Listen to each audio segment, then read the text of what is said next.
Okay, let's be real. It can be very difficult to get into UX design. And I'm sure you've seen the videos from other YouTubers saying that they've gotten into UX in 2 to 3 months. And if that's true, then that's awesome for them. But I don't think that's the norm. I think for most people, it's going to take a lot of time. It's going to take a lot of persistence and just sheer willpower to get into the industry. And like, I'm saying this as someone who's still trying to do it, right? Like, I don't have a UX job at the moment. I'm still searching. I'm still going through trying to increase my skills and everything. So I've been doing this for 10 months and I still don't have a job. So it can take a really long time to get into this field.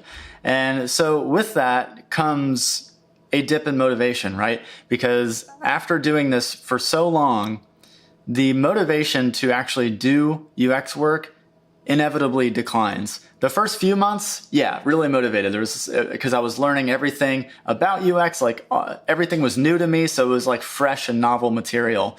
But now, because I've been doing it for so long, that motivation has started to fade a little bit.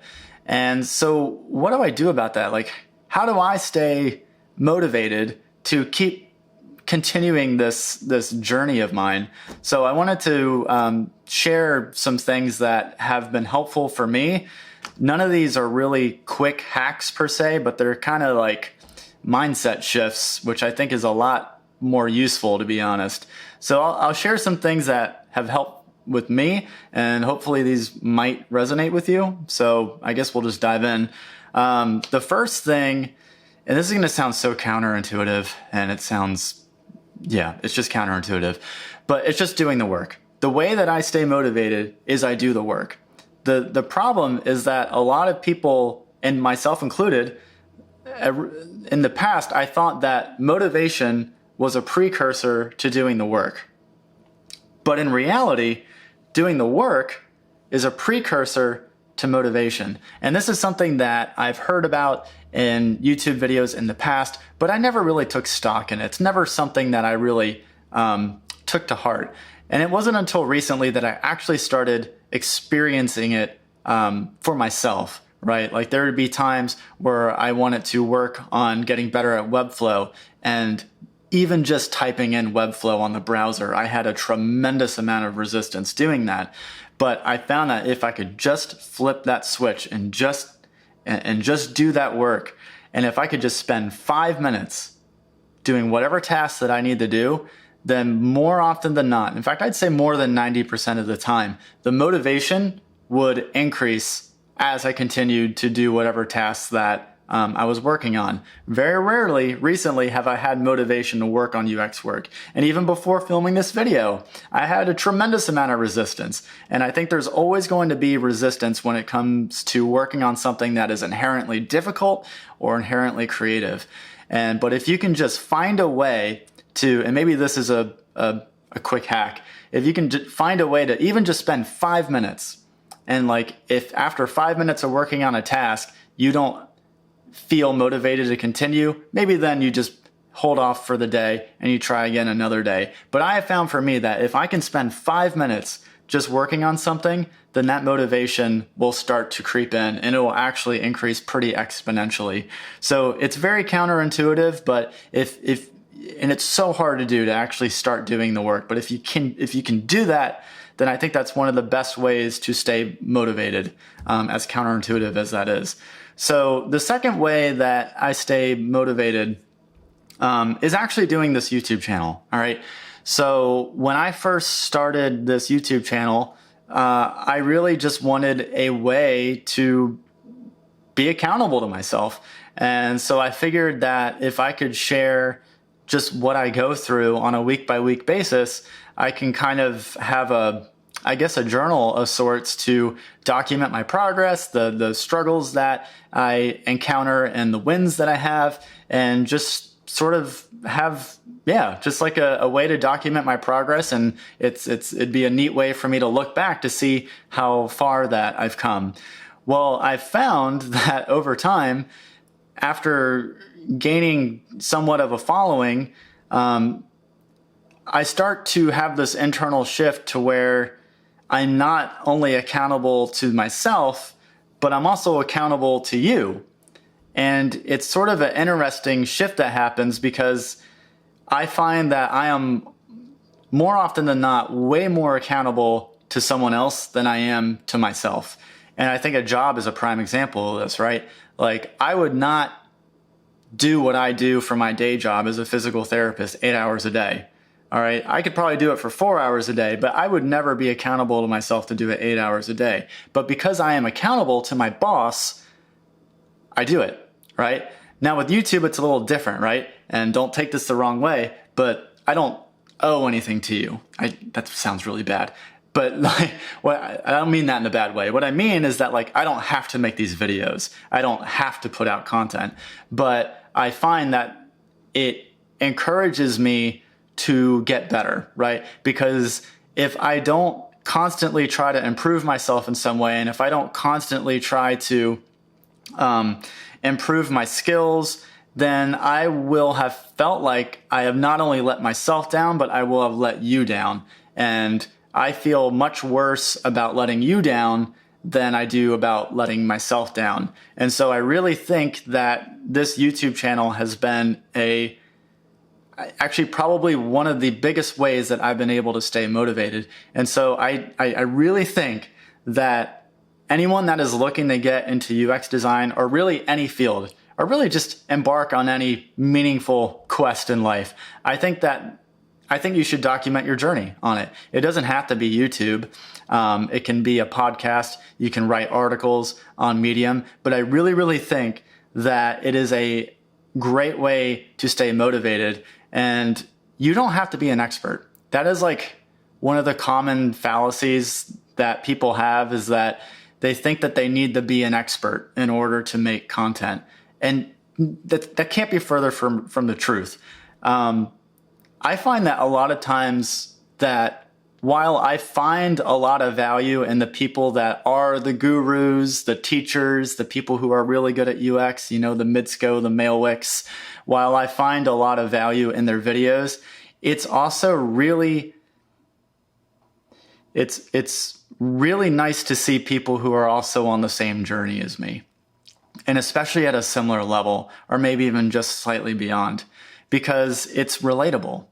When I see someone and they're experiencing the same struggle of applying to hundreds of jobs and not getting results, when I see the struggle of, people experiencing the imposter syndrome of feeling like a shitty designer when they look at all the, amazing work from other people, when people talk about that, it's just very relatable, and I just connect with it.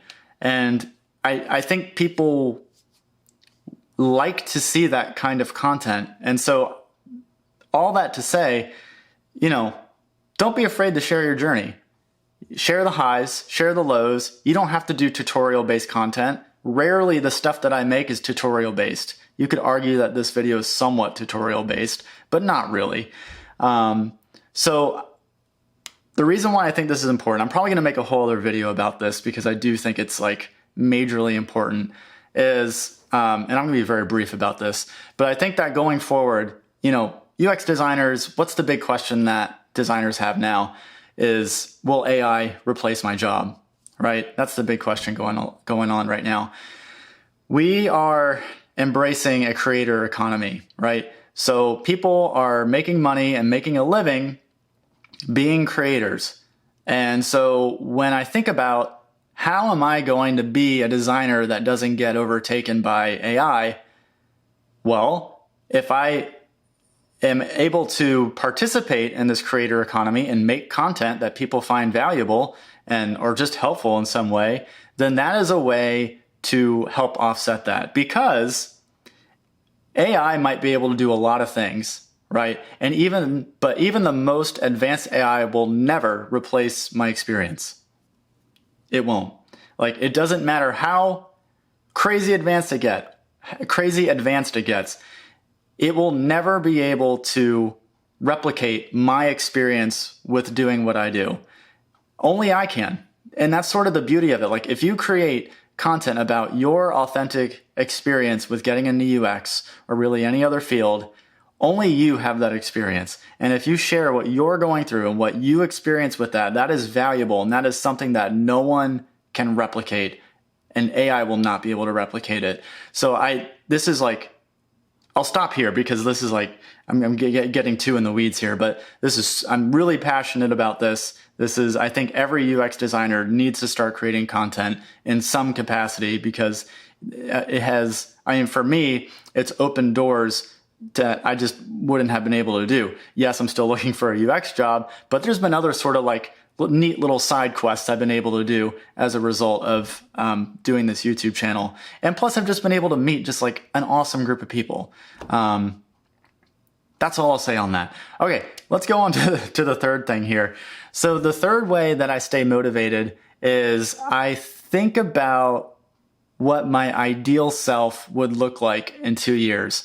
A lot of people will kind of do a similar exercise, but ask, or rather encourage, visualizing where you'll be in 5 years. 5 years is a tremendous amount of time.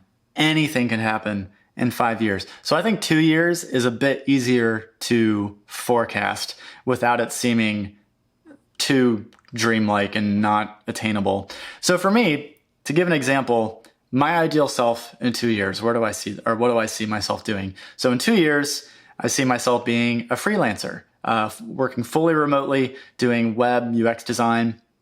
I see myself continuing to create content, trying to flourish in the creator economy. And then ideally, I see myself making, in 2 years, $10,000 a month. That's where I see my ideal self. So, okay, I'm thinking about that. So now I'm in present mode. I am present day mode where I'm trying to do the work. Well, I have to think about, well, what are the steps that I need to do in order to get to that ideal self? Well, if I do the work, I will probably be way more likely to get there than if I don't.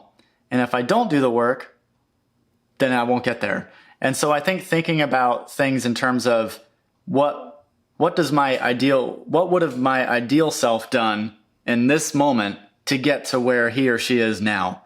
And I think that is a really powerful thing to do, as well as to think about the opposite, right? So think about, okay, so I'm sitting at my computer and I'm trying to work on Webflow or whatever it is, whatever it is that I'm working on. And I have a choice. I can either work on it or I can piss off and not work on it. Well, what happens if I do slack off and I just don't work on it? And what if that trend continues for 2 years? Where will I be if I don't work on this? Well, in 2 years, I see myself working at the same job. I see myself making a very minuscule higher salary, but I see my cost of living being a lot higher because my rent will increase at a higher rate than what my salary increase would be. And the overall cost of living will be higher. So I'll have to live a more meager lifestyle. And then ultimately, I'm just going to feel regret. And I don't know if there's a worse feeling in the world than regret. Like when I think about the feelings that I've experienced in the past, like regret is such a terrible experience. And it's because it lingers for a long period of time. And it's something that ultimately can come back and just haunt me time and time again. Whether it's, oh my God, I should have taken that project, or I should have asked that girl out. It's something that just perpetually can haunt me. So when I think about the fact that if I don't work on something, I'm going to be filled with regret 2 years down the line, that usually is enough for me to be like, okay, I just need to fucking do this. And so that's sort of what I think about. And yeah, so, are any of these three things like a quick hack to keep you motivated? No. But if there's one takeaway that I think that you should have from this video, is the fact that if you can just do the work, then the motivation will come. And while that is a very difficult thing to do, if you can just find some meaning behind why you're doing the work by thinking about what you want your ideal self to be and what you're trying to avoid, what pain you're trying to avoid, I think if you can think about those things, that should be enough fuel to kind of keep you on track with your journey towards getting into UX. And again, I really think that if you create content about your journey, that is going to really also keep you accountable. I'm telling you, it's probably more than 50% of my accountability towards staying on track with doing UX work is because I'm posting these videos about UX. It's really powerful. So I encourage that. And I hope you've enjoyed this video. This is a longer one. And if you have enjoyed this video, then it would mean a lot if you hit the subscribe button, and then you can see other cool videos like this. And I don't really have a expected video that you can watch after this, but hey, this video might be cool, so you can check that out. Also, I have wow, I should have rehearsed this a little more. I have a Discord server called the Designers Den. It's free to join. It's a group of like-minded designers, people who are already in the UX design industry, people who are looking to get into the UX industry, and it's just there's a really good group of people there, and we're just sharing everything that we learn, our tips, our weekly goals is something that I really like doing. And so yeah, feel free to join on there. But until next time, I will see you in the next video. Take care.